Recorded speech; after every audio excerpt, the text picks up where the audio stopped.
So the holiday seasons is, of course, as we mentioned, a great time for quality time with family. But for many, the journey to starting or growing a family can take a lot of different ways, from surrogacy to adoption, IVF, or fostering. There are a lot of different pathways that people are creating their families these days. In fact, again, our very own Carolyn just started her own recent journey. So she's going to be telling us about that. But first, I want to remind you guys to like this video and subscribe so you can follow along for any future episodes and get notified for when we go live. But let's talk about starting a family on our own terms. Carolyn, what is your big life update that you have? So I am very excited that I finally, after years of, kind of deciding if this was the right path for me or something that I wanted to do or not, I decided a couple weeks ago that now was the time to freeze my eggs. So at age 38, I'm single, but I definitely want to have a child in the future. I just knew that this was the right decision for me to really give me the freedom to keep running my business, to keep traveling, to really keep focusing on me and doing all the things that I love without the pressure of like, oh my gosh, I need to get married and have a baby and do all of these things within a certain biological timeline. And so, to be honest, it was for the first kind of few days very emotional. But then once I met with some different doctors and talked to it about with my friends and family and met so many women in LA who have already done this. Now it's kind of just like, it's not even a question. It's like a whole community. There's a whole community. Absolutely. But now that I'm in the middle of doing it, and it's something that I don't question whether or not is it the right time, should I do it? It's like, I'm so glad I'm finally doing it, and I can't wait to kind of have it be done and then be able to know, like, freeze frame is there in freeze a little frame, freeze eggs. Back in a lab, frozen for me to use when I'm ready to start my family. That's amazing. I feel like making that choice is not only deeply personal, but also sounds very empowering, making that choice for yourself. Empowering. Tell me about the process of it. How do you go about this? Surprisingly, it's fast. Really? So yes, it's only like once you obviously find the clinic and the doctor that you're comfortable with, they'll do an ultrasound and they'll kind of see, where you're at and do some blood work to kind of get an understanding of your body and maybe your reserve of eggs, but also like how are your ovaries performing. And they'll basically say, okay, this is our start date. Here's your prescription for about 10 to 12 days. So you'll be on hormones for only 10 to 12 days.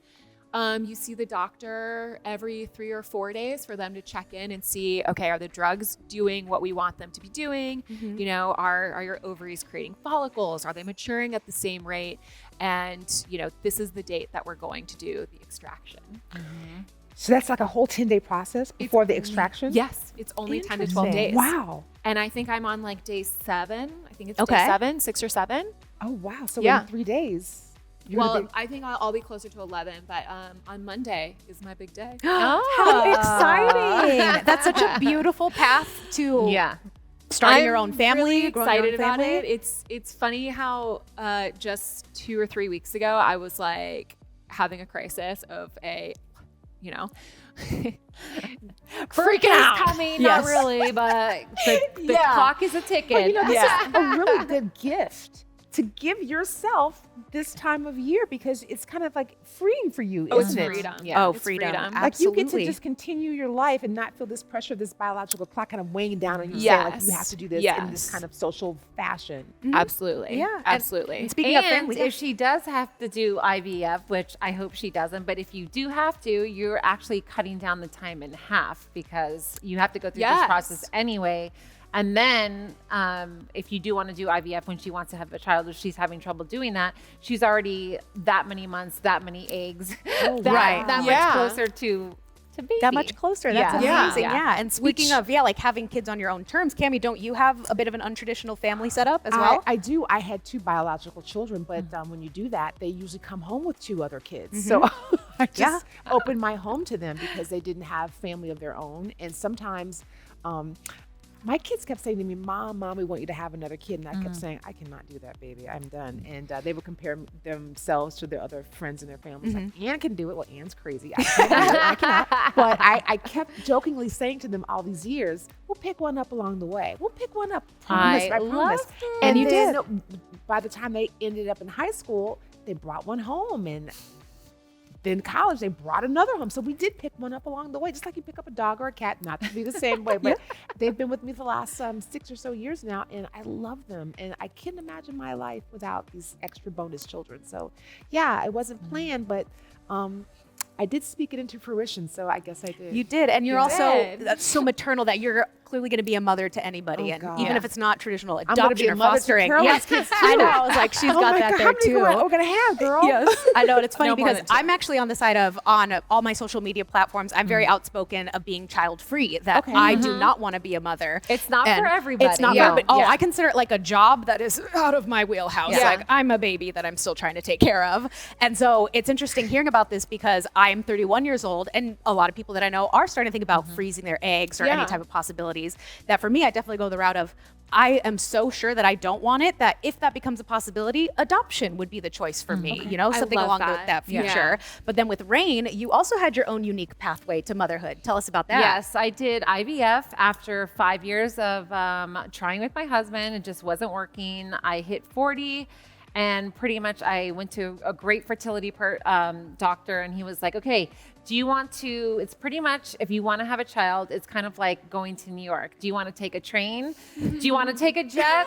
Do you want to take a private jet? Or do you want to take, commercial class? I was like, let me just get the jet, and I want to go there fast because, again, your time clock is ticking, so I didn't want to spend a year or another year, trying to have a kid, and then all of a sudden I'm, trying to be like Janet Jackson at 50 having one. So I did IVF, and I went through the freezing egg process, and luckily it worked on the first time. And amazing. Wow. How rare is that? I know. How rare I'm sorry? That? How rare is that to work on the first time? I didn't think about if it wasn't because it was so expensive and you have so much writing on it, especially, at 40, you're like, oh my gosh, if this doesn't work right now, it's going to be another $15,000 in another couple years. So there was so much writing in it, I didn't even think about it. I was just like, shots in the stomach, this is happening. And I was all over the place at the time. So I remember taking, oh gosh, this is getting TMI, just log off for a second. Tell it. Depositories in my car, in parking lots, gotta do what you gotta do.